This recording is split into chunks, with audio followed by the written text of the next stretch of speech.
শেখ হাসিনাকে প্রত্যর্পণের অনুরোধ পর্যালোচনার আড়ালে ঢাকাকে কি বার্তা দিল দিল্লি?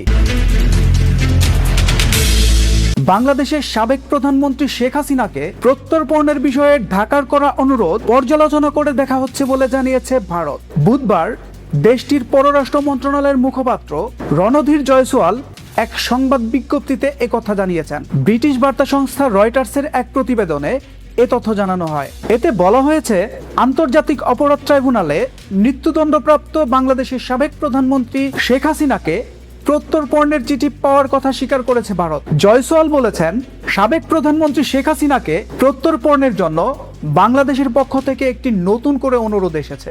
আন্তর্জাতিক অপরাধ ট্রাইব্যুনাল তাকে দণ্ড দেওয়ার পর এ অনুরোধ পাঠানো হয়েছে। শেখ হাসিনা 2024 সালের আগস্টের পর থেকে ভারতে অবস্থান করছেন। গত বছরের জুলাইয়ে ছাত্র জনতার নেতৃত্বাধীন তুমুল আন্দোলনের মুখে বাংলাদেশ ছেড়ে ভারতে পালিয়ে যান তিনি।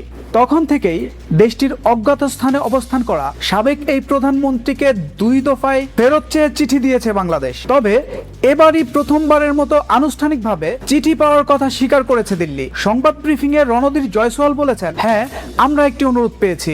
এই অনুরোধটি চলমান বিচারিক ও অভ্যন্তরীণ আইনি প্রক্রিয়ার অংশ হিসেবে পর্যালোচনা করা হচ্ছে। তিনি বলেন, আমরা বাংলাদেশের জনগণের কল্যাণ, বিশেষ করে শান্তি, গণতন্ত্র, অন্তর্ভুক্তি ও স্থিতিশীলতার প্রতি অঙ্গীকারবদ্ধ এবং এ বিষয়ে সকল পক্ষের সঙ্গে গঠনমূলক যোগাযোগ চালিয়ে যাব।